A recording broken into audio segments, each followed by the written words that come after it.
मैं आप में से हर एक को बताना चाहता हूं, मैं जहां पर रहता हूं उस प्लेस का नाम है उल्लासनगर। ये बिल्कुल वहां पर है जहां पर बॉम्बे खत्म होती है। और हमारे बिल्कुल पास में एक प्लेस है, पास्टर जी जानते हैं उनको, कल्याण। अधिकतर जब लोकल ट्रेन्स पंजाब अलग अलग जगहों से आती है तो कल्याण स्टॉप रहता ही है। बहुत फेमस जंक्शन है ये। एक दिन कल्याण में एक मीटिंग ऑर्गेनाइज की गई एक पास्टर की, और ये एक हीलिंग एवेंजलिस्ट थे।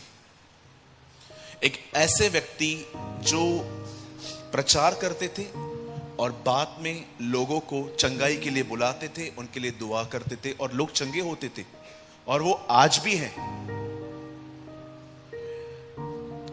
मैं बिल्कुल न्यू था उन दिनों में, कुछ ही साल हुए थे, और मैं उस सभा में गया और मैंने वहां पर नाम लिखाया, पार्टिसिपेट किया। मैंने कहा मुझे कुछ सेवकाई चाहिए यहां पर, मुझे कुछ भी दुआ नहीं, लेकिन अगर कुछ सेवा है, चप्पल उठाने की, झाड़ू मारने की, ग्राउंड पे क्लीन करने की, तो वो मुझे दीजिए, मैं करूंगा।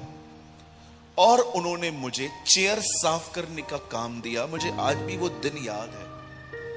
मैं और मेरी बड़ी बहन, हम दोनों वहां पर वॉलंटरी कर रहे थे। तब मैंने एक बात वहां पर देखी जो मुझे लगता है आज आप में से हर एक को जाननी चाहिए।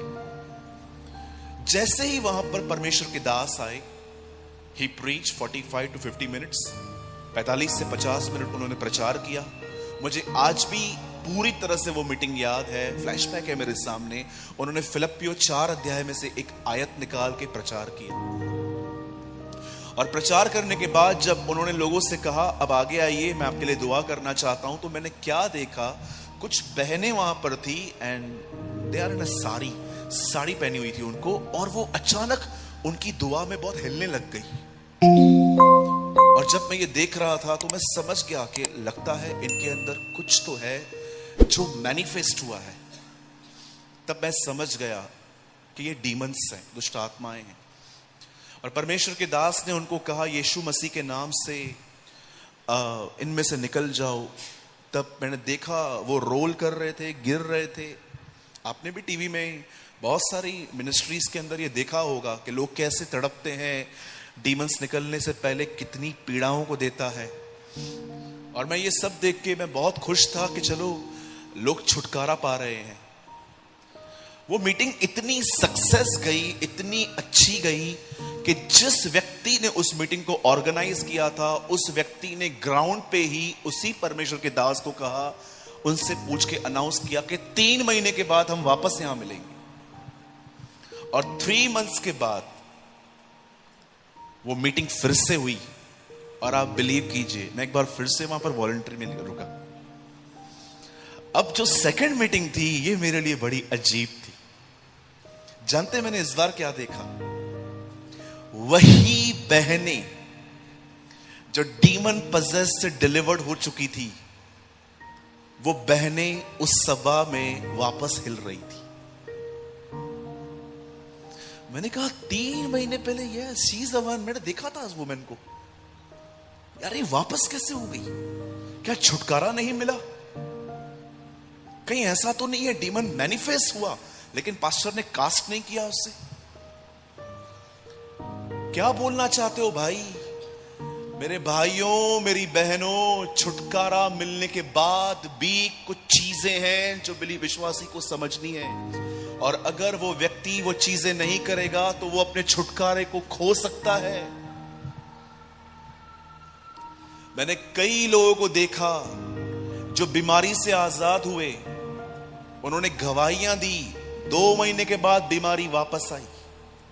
मैंने कई लोगों को देखा है जिन्होंने गवाहियां दी कि मेरा बिजनेस प्रॉस्पर हो गया, 2 महीने के बाद वापस इश्यूज हुए। कभी आपने इस बारे में सोचा है छुटकारा बना कैसे रहता है? मैंने कई भाइयों को देखा जिन्होंने गवाहियां दी कि ब्रदर मैंने लड़कियों के साथ गलत रिश्ते खत्म किए। मैंने कई लोगों को देखा उसके बाद वो 3 गुना अधिक गुनाह में गिर गए। समटाइम्स क्यों? यहूदा में लिखा गया है ये वे हैं जो 2 बार मर चुके हैं। They died twice. जब खुदा में नहीं थे तब मरे हुए थे, फिर खुदा में आके फिर से मर गए।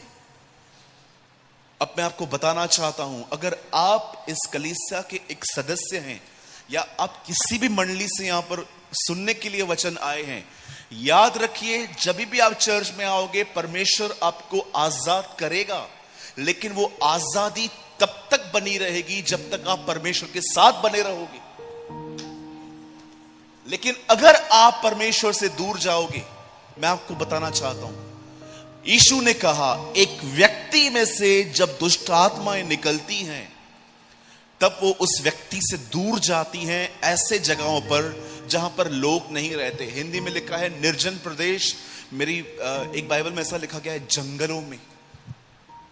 दुष्ट आत्मा जब एक आदमी के अंदर से, अंधकार जब एक आदमी के अंदर से निकलता है तो वचन कहता है वो उन जगहों पे चला जाता है। लेकिन जानते हो उसके बाद लिखा गया है, लेकिन जब उन्हें वहां पर आराम नहीं मिलता, विश्राम नहीं मिलता, याद रखिए परमेश्वर को भी आप में विश्राम मिलता है, दुष्ट आत्माओं को भी आप में विश्राम मिलता है। अब ये आपके ऊपर है कि आप किसे जगह देंगे।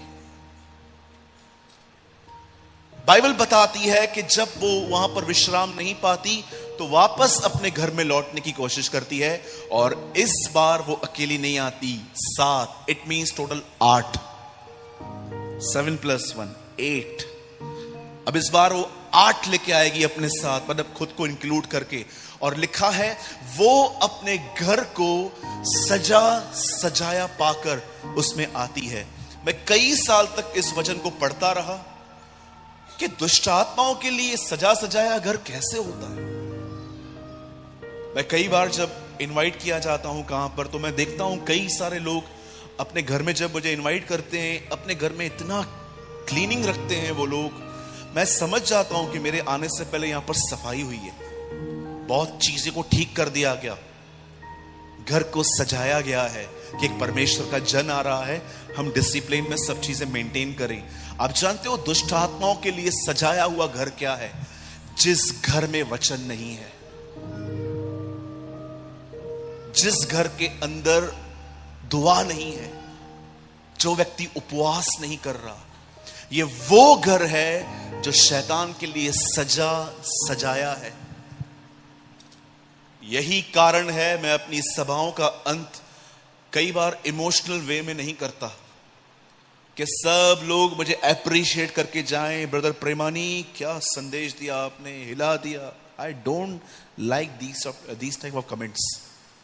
मैं इंटरेस्टेड भी नहीं हूं ऐसे कमेंट्स में कि कोई मुझे कहे क्या प्रीचिंग थी। मैं चाहता हूं लोग जब यहां से निकलें तो उन्हें पता हो कि यहां से निकलने के बाद मुझे घर पे क्या करना है। ट्रस्ट मी, मैं हिप हिप हुर्रे वाले प्रीचिंग्स में बिलीव ही नहीं करता कि कोई यहां पर मुझे अप्रिशिएट करके जाए, कहे ब्रदर अनोखा प्रचार होता है हमेशा आपका। नहीं चाहिए ये सब। मैं चाहता हूं आप जब यहां से बाहर निकलें तो आपको पता होना चाहिए कि मुझे घर जाके क्या करना है। कई बार ओवर एक्साइटमेंट भी बुरी है। राजा हेरोदेस ने ओवर एक्साइटमेंट में अपनी ही, आप देखिए उसने ओवर एक्साइटमेंट में आके क्या कहा, ए लड़की क्या चाहिए? उसने कहा जॉन द बैप्टिस्ट का सर। खुद को खुद परीक्षा में डाल दिया उसने। मैं आपसे कहना चाहता हूं कितने लोग हैं यहां पर जो ये महसूस करते हैं, कई बार आपका ये अनुभव रहा है कि छुटकारा पाने के बाद भी वो बातें कुछ टाइम के बाद हम देखते हैं कि कई बार वो जीवन में नहीं रहती। आज एक कमांड देना चाहता हूं मैं आपको इस पुलपिट से, प्लीज हर दिन समय निकालें और परमेश्वर के वचन को पढ़ें। 1400 लैंग्वेजेस में बाइबल आज भी ट्रांसलेट नहीं हो पाया है। आप ब्लेस्ड हो कि आपको पंजाबी में बाइबल मिली है। आप आशीषित हो कि इतने बड़े बड़े स्क्रॉल्स आपको कैसे एक बाइंडिंग करके मिल गए हैं। चलो मैं आपको एक रहस्य बताता हूं। मैं जानता हूं ये बाइबल में नहीं है, लेकिन मैं ये बिलीव करता हूं ये हुआ है। प्लीज मुझे बात में कोई कंडेम मत करे। मैं आपको जस्ट वो बताता हूं जो मैंने प्रभु से सीखा है। जब यीशु इस पृथ्वी पर आए तो क्या उनके अंदर कोई मेमोरी कार्ड था कि सारे वचन उन्हें खुद ब खुद याद आते थे? कुछ मूवीज आती हैं हॉलीवुड की, एक्स्ट्राऑर्डिनरी मूवीज, के सामने से हवा आती है और उनको टच ही नहीं करती, हवा वापस चली जाती है। Extraordinary people. क्या यीशु उस पृथ्वी पर इस तरह आया था कि उसे सब कुछ याद था? आप जानते हो, जब वो इस पृथ्वी पर था तब वो खुद अपने वचन को मेमोराइज करता था।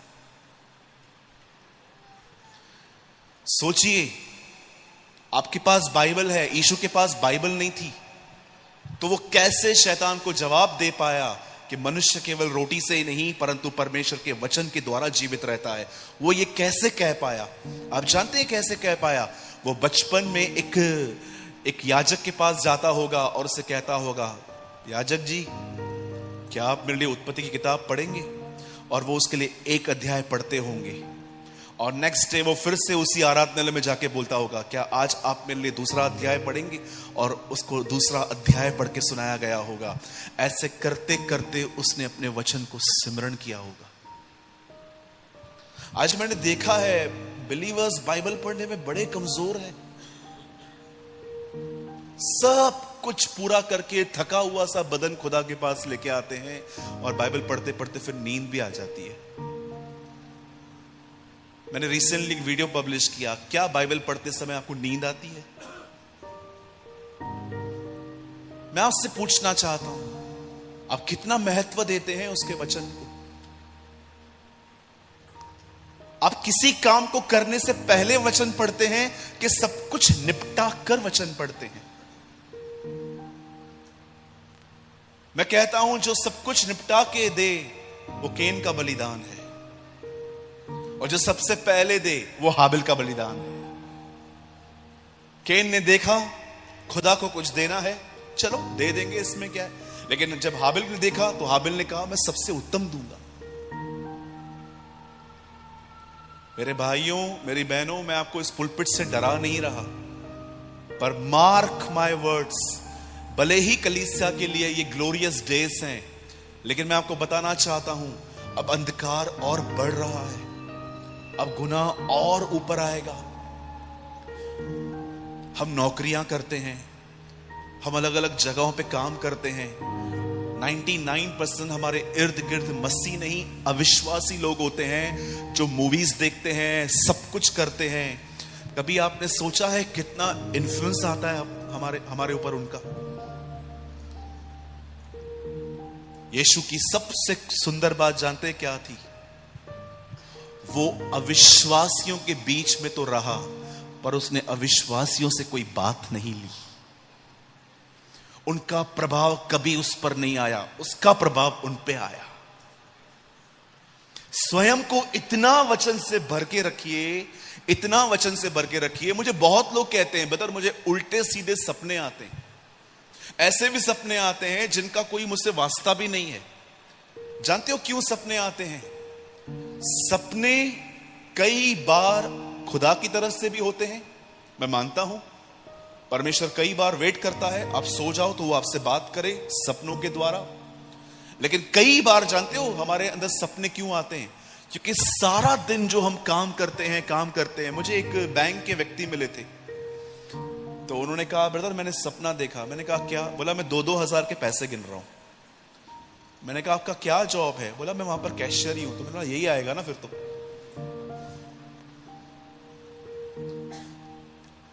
आप सारा दिन खुद को क्या देते हो, वही आपके रात में आएगा।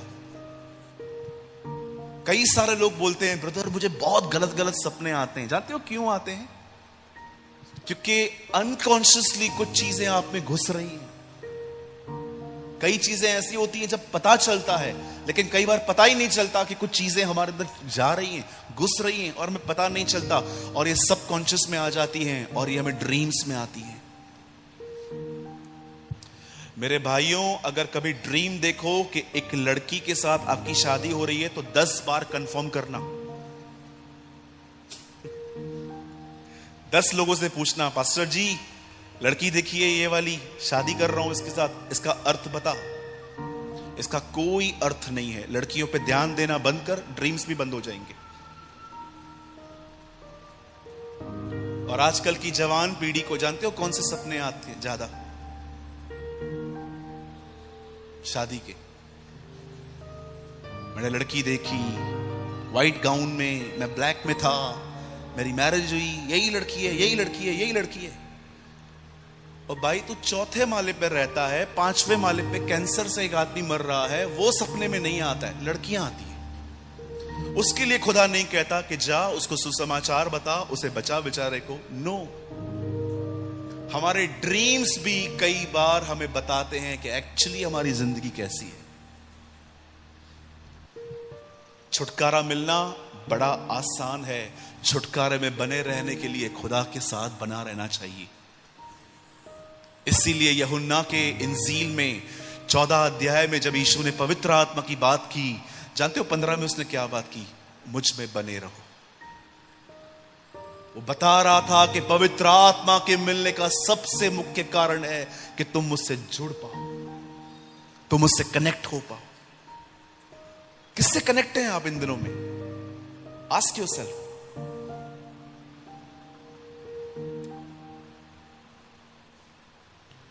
मुझे नहीं पता मैंने अपना लास्ट फोटो कब क्लिक किया था। अब मोस्ट ऑफ टाइम फेसबुक पे जो मेरे फोटोज देखोगे वो मैंने कभी क्लिक नहीं किए थे। मेरे पास इन फालतू बातों के लिए इतना टाइम ही नहीं है। लेकिन आज देखिए कई सारे जो लोग हैं, they don't have a time for God's word, लेकिन आप फोटोज निकाल के उनको कहिए। ओ, हमारे कलीसिया में एक बहन ने कहा, बहन भाई मेरे पास 5000 फोटोज हैं मेरे।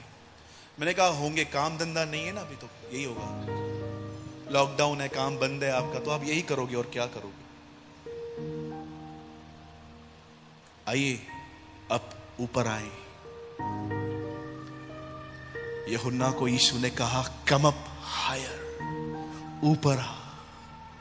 अब लेवल है कि हम ऊपर आए, उस जीवन को पहचाने जो बादलों से ऊपर है, खुदा के साथ। बोलो यीशु मसीह की। कहिए अपने बाजू वाले से, हर दिन परमेश्वर का वचन पढ़े। अब उन्हें कहिए हर दिन उससे मनन करें। मैं हमेशा बिलीव करता हूं, यीशु ने वचन को रोटी क्यों कहा? आप जानते हैं कल रात को जो आपने खाना खाया, आज वो आपका बदन है। Do you know? नहीं समझे? मैंने कल जो खाना रात को खाया, आप जानते हो अब वो मेरी बॉडी है। मैं कल रात को सोच रहा था ये एक्चुअली जब मैंने कल रात को खाना खाया, तब खाना ठीक से डाइजेस्ट नहीं हुआ। तो उसके बाद क्या हुआ, मुझे रात को फाइनली थोड़ा सा हल्का सा वोमिट हुआ। और जब मैं वॉश बेसिन साफ कर रहा था, तब मैंने अपने आप में सोचा ये खाना बाहर आ गया, अब ये मेरा हिस्सा नहीं है। आप जानते हो जब आप खाना खाते हो और वो आपके अंदर खाना पचता है, तब वो आपके बदन का एक हिस्सा बन जाता है। बिल्कुल यीशु ने कहा मैं जीवन की रोटी हूं। जब आप इसे पढ़ते हैं, आप उसे मेडिटेट करते हैं, वो आपके जीवन का एक हिस्सा बन जाता है।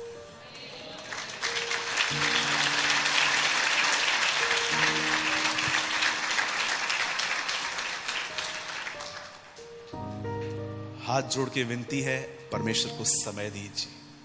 Give your best time to Jesus.